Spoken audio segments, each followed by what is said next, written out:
গরিব মেহনতি মানুষের মুখে হাসি ফুটানোর একমাত্র আদর্শিক শ্রমিক সংগঠন বাংলাদেশ শ্রমিক কল্যাণ ফেডারেশন দেবীগঞ্জ উপজেলা শাখা কর্তৃক আন্তর্জাতিক মহান মে দিবস উপলক্ষে দেবীগঞ্জ উপজেলা পাবলিক মাঠে আজকের এই র্যালি এবং পরবর্তী সমাবেশে উপস্থিত আছেন বাংলাদেশ শ্রমিক কল্যাণ ফেডারেশন দেবীগঞ্জ উপজেলার সম্মানিত প্রধান উপদেষ্টা বাস্তং সুন্দরদিঘি ইউনিয়নের সম্মানিত সুযোগ্য চেয়ারম্যান কাজী মাওলানা আব্দুল হালিম মহোদয়।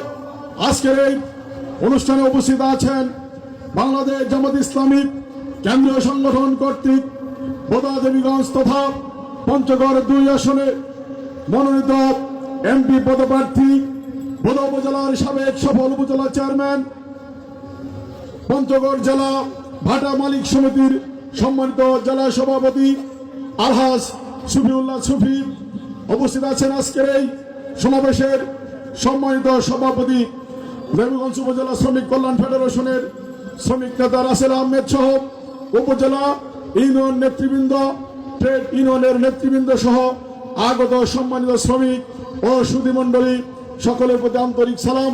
আসসালামু আলাইকুম ওয়া রাহমাতুল্লাহি ওয়া বারাকাতুহু। হিন্দু ভাইদের প্রতি আদাব, আন্তরিক শুভেচ্ছা এবং অভিনন্দন জানাচ্ছি। আমি প্রথমেই শক্তি সম্পর্কে আপনাদের ক্লিয়ার করতে চাই। এখানে আমরা যারা আছি হিন্দু এবং মুসলমান, আমরা সবাই বিশ্বাস করি আমাদের সৃষ্টিকর্তা এক আল্লাহ, ঠিক কিনা বলেন? এবং আল্লাহর সমকক্ষ কেউ নেই। সম্মানিত ভাইরা, তাহলে যে সৃষ্টি করে সেই বেশি শক্তিমান হয়। তো আমাদের বাংলাদেশের মানুষেরা অনেক সময় মনে করে যে আমার একটু শক্তিমানদের সাথে থাকা দরকার। আচ্ছা, আল্লাহ তাআলা যদি শক্তিমান থাকে, শক্তিমান হয়ে থাকে, সর্বশক্তি যদি তার হয়ে থাকে, তাহলে তার পক্ষে যারা কাজ করে তাদের সদস্য হওয়াটা বেশি বুদ্ধিমানের কাজ না তাদের সদস্য না হওয়াটা বুদ্ধিমানের কাজ? বলেন।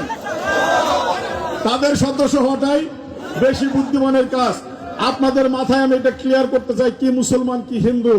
সম্মানিত ভাইরা, সৃষ্টিকর্তার উপরে কিন্তু কোনো পাওয়ারফুল নাই, কিন্তু দুঃখজনক হলো সত্য, স্রষ্টার সৃষ্টিকে অনেকেই শক্তিশালী মনে করে বৃষ্টি যেই দিকে সেই দিকে ছাতা ধরার চেষ্টা করে। আমি ওই সমস্ত শ্রমিক ভাইদের কাছে আহ্বান রাখবো, আমরা কিন্তু আপনাদেরকে ভালোবাসি, আপনাদের কল্যাণ চাই। আপনারা যদি কোনো সমস্যায় পড়ে যান, আমাদের শ্রমিক কল্যাণ ফেডারেশনে একটা যদি ফোন আসে, আমরা সঙ্গে সঙ্গে ছুটে যাই, অথবা আমাদের নেতৃবৃন্দকে সেখানে পাঠিয়ে দিয়ে আপনাদের খোঁজ খবর নেওয়ার ব্যবস্থা করি। সম্মানিত ভাইরা, সৃষ্টিকে শক্তিশালী ভাবলে শিরকি গুনাহ হয়, ঠিক কিনা বলেন? আচ্ছা, শ্রমিকদের আল্লাহর সন্তুষ্টি করার প্রয়োজন আছে কিনা বলেন? শ্রমিকদের দুনিয়াতে শান্তির প্রয়োজন আছে কিনা বলেন? শ্রমিকদের মৌলিক অধিকার প্রতিষ্ঠিত করার অধিকার আছে কিনা বলেন? শ্রমিকদের সুখের সংসার করার অধিকার আছে কিনা বলেন? সম্মানিত ভাইরা, আমরা সুখে শান্তিতে থাকার জন্য আল্লাহ সুবহানাহু ওয়া তাআলা আমাদেরকে সুন্দর আইন দিয়েছেন। এই আইনের অধীনে যারাই আসবে তারাই হবে শক্তিশালী, তারাই হবে শান্তিপ্রিয়, ঠিক কিনা বলেন? আর আমরা শ্রমিকেরা, কি হিন্দু কি মুসলিম, আমরা বেহেশতে যেতে চাই না কিনা বলেন? চাই। আমরাও মুসলমান, আমাদের হিন্দু ভাইরাও স্বর্গে যেতে চায়। সম্মানিত ভাইরা, আমরা বলবো আপনার বিশ্বাস যদি থাকে, হ্যাঁ আপনি হিন্দু, আপনার হিন্দু ধর্ম পরিপূর্ণ পালন করে আপনি স্বর্গীয়বাসী হবেন, আমাদের কোনো আপত্তি নাই। মুসলমান ভাইদের বলবো, আপনি যতই ভ্যান চালক হন, অটো চালক হন, নির্মাণ শ্রমিক হন, হোটেল শ্রমিক হন, আপনাকে তো আল্লাহর ইবাদত করতে হবে, আল্লাহর সন্তুষ্টি অর্জন করতে হবে। আপনার বেহেশতে যাওয়ার প্রয়োজন আছে কিনা বলেন? তাহলে আপনার যদি বেহেশতে যাওয়ার প্রয়োজন থাকে, তাহলে আল্লাহর ইবাদত করতে হবে কিনা বলেন? আল্লাহর ইবাদত যারা করে, এক শ্রেণীর মানুষ ওদেরকে বোকা এবং পাওয়ারফুল কম মনে করে, ঠিক কিনা বলেন? অথচ ওরা আল্লাহর সাথে সম্পর্ক রাখে, আল্লাহর ইবাদত করে। আরে ওরা যদি সর্বশ্রেষ্ঠ আল্লাহর ইবাদত করে, আল্লাহর কাজ করে, তাহলে এরাই তো বেশি শক্তিশালী হওয়ার কথা, ঠিক কিনা? উল্টা বুঝ আপনাদের কানে যে কে দিল যে আপনার হবু হবু পাওয়ার পার্টি কিছু আছে বাংলাদেশে, হবু হবু পাওয়ার পার্টি একেবারে সেই দিকে দৌড় শুরু করে দিয়েছেন। আমি মনে করি ওই দিকে গিয়ে খুব বেশি কল্যাণ হবে না, ঠিক কিনা? কি কারণে?